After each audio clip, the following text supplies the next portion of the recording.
Hey gamers and movie buffs, today we're talking about those heroes braving the blazing sun. With this wasteland, they all build their own motorcycle club. Don't believe it?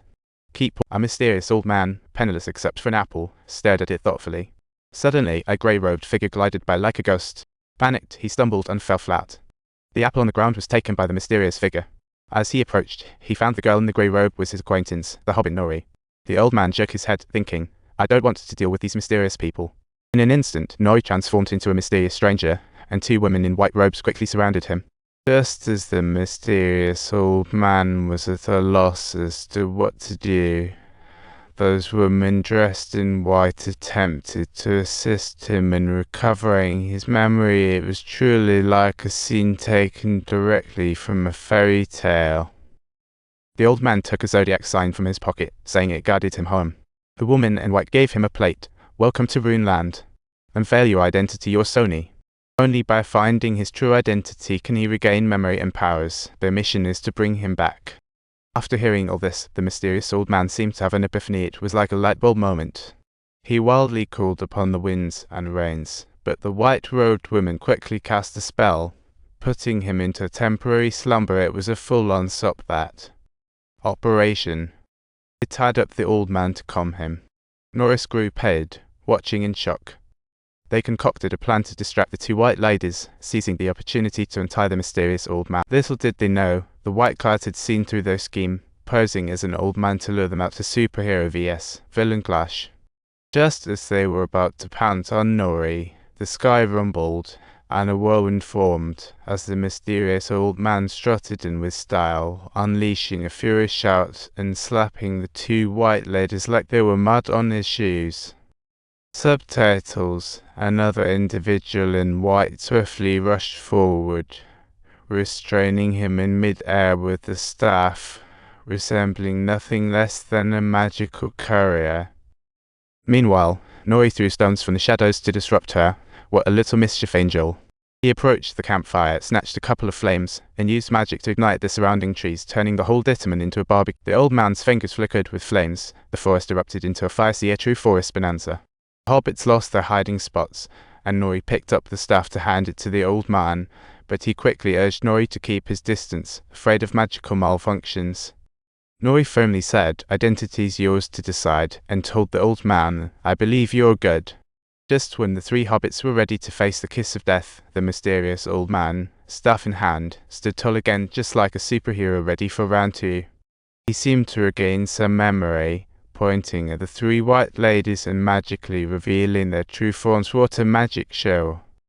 Then he transformed them into moths, sending them back to the ghost world. Judging by their previous forms, it seemed they were just like the 9 ring wraiths. They are Shadow Realm spirits, allied with Dark Lord Morgoth. As they left, forest flames extinguished. To seek his lost memories, the old man had to return to Runeland and regain his power. Nori asked, is the story your race?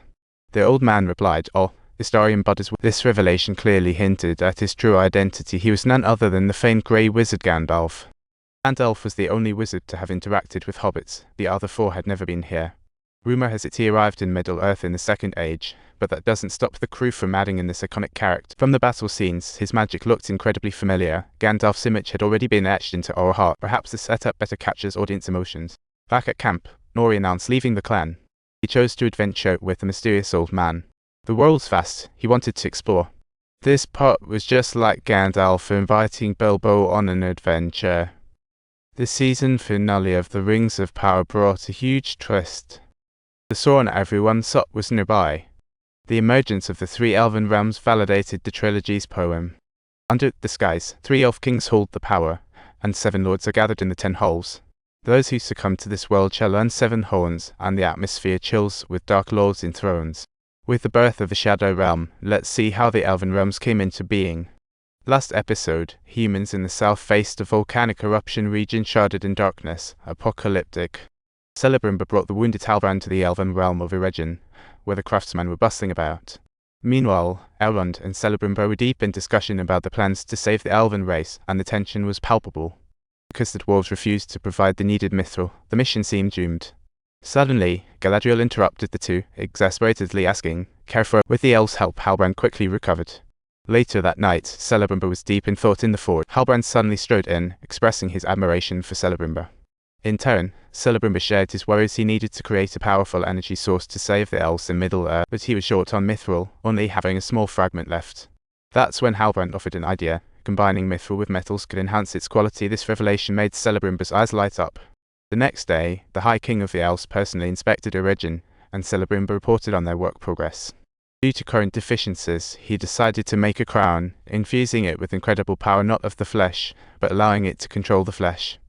At this, Galadriel's suspicions were instantly triggered, as Adar had mentioned Sauron was secretly crafting such a power. After the meeting, Galadriel asked him who told him that exact phrase. Celebrimbor replied that Halbrand had suggested it. To verify Halbrand's true identity, Galadriel ordered her subordinates to investigate the genealogies of the Southern Kingdom's kings. Thanks to Halbrand's suggestion, the forging plan appeared to go smoothly. Soon, the investigation results arrived for Galadriel, revealing in the family tree that the Southern Kingdom's kings had died out over a millennium ago. This confirmed that Halbrand was not the Southern King but was intentionally concealing his identity. He was immediately questioned on his true identity. He admitted to being Sauron, claiming he hadn't lied. In fact, it was Galadriel who believed him to be the Southern King. He was then pulled into a fantastical illusion. In the illusion, he became Galadriel's brother, attempting to sway her that Sauron represented justice. However, it wasn't long before he saw through Sauron's tricks.